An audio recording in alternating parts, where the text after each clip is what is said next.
Hi everybody, welcome back. Today we are doing something very fun. We are doing a home updates video. This is going to be a little series that I'm starting where I just share some small updates to my house that I think really can make a big difference and are very pretty and practical and yeah.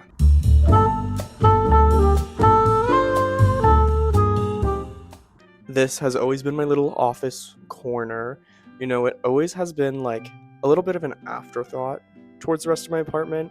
I was focusing on doing my living room, it's pretty important. And I just happened to stumble on Facebook Marketplace across this gorgeous desk. When I moved in here, I knew I wanted like a really eclectic style. I wanted to incorporate some elements of not only the building's architecture, but the architecture around where I live.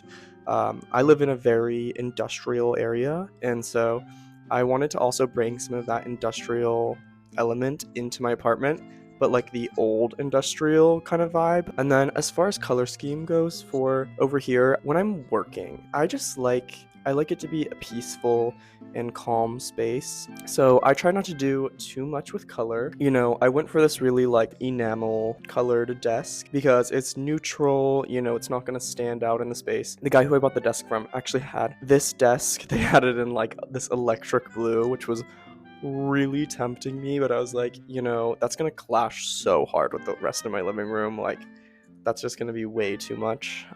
I love color, obviously, but I think you need to be smart about it. So I went with the neutral color because I knew I wouldn't get tired of it. And I think the blue, I would have liked it for like 2 months. And then I would have been like, oh my God, I have an electric blue desk in the corner of my green and red living room or whatever. But anyways, so for the color scheme, I just wanted to be really light and airy.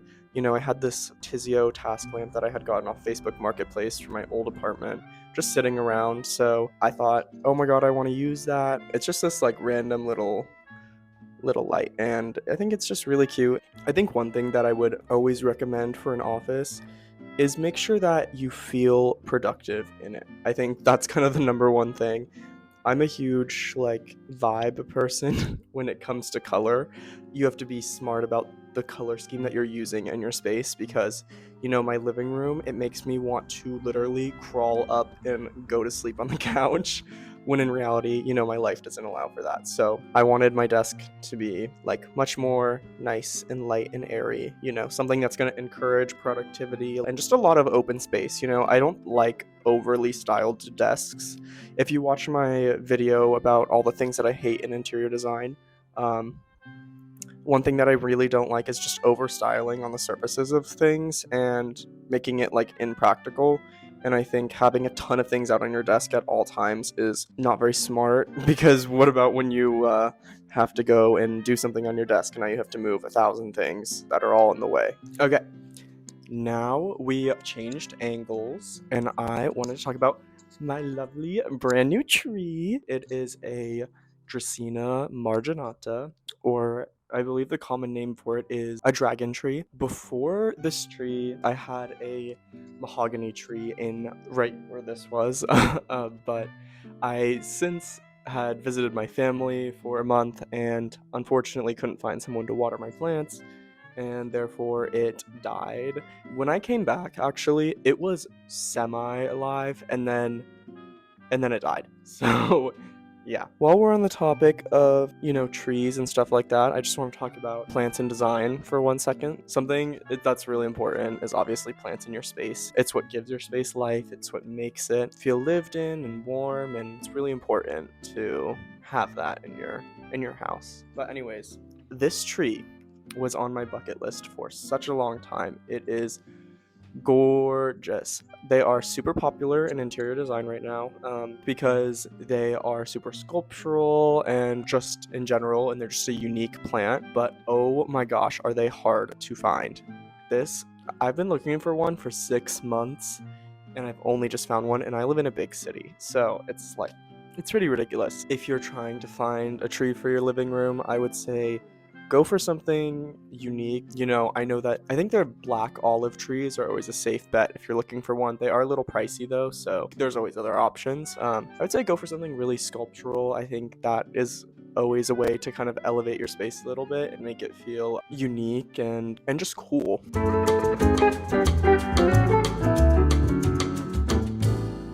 Now we are sitting in my lovely entryway. I don't believe I've shown you guys this room before. It was very difficult to try and figure out how to design it in a way that felt correct for the space. So previously I had the console, which you can see back there, and like the lamp and just some really like bare bones stuff, but I really wanted to kind of like zhuzh it up a little, make it feel just like a part of the rest of the space rather than kind of just like there, you know what I mean? The first thing that I really wanted to do was kind of reorganize my whole console table in here. An interior design trick that a lot of people use is keeping the heavy stuff on the bottom and the lighter objects on the top shelf, just because it makes a little bit more like physical sense and it will be more visually appealing.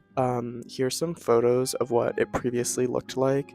So I changed out the plant to this other plant that's pretty low light, so I'm hoping that that one does a little bit better in the space. And I also wanted to maybe like liven up the surface a little bit because you know me, as I said before, I don't like the over stylization of tables and stuff like that, but in this space, it's my entryway.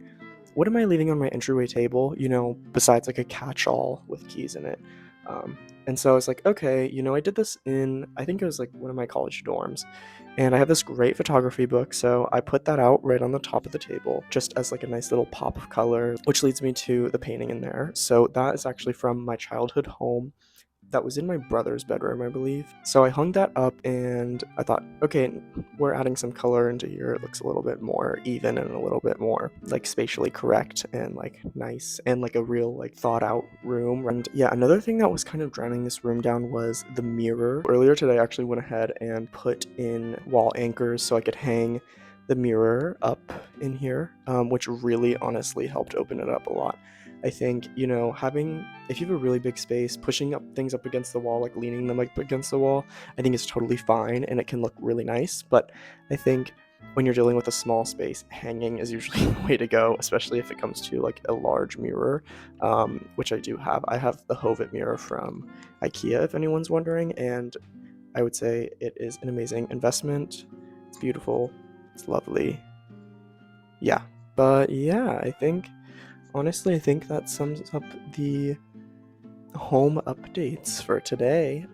This was probably a shorter video, but I'm doing new videos every Sunday now, so Sundays, everybody, be there. Be sure to go check out my other videos. I have a full apartment tour up on my channel. You can find me at Cooper Osinski Interiors on Instagram, and you can look at my website, make a consultation with me.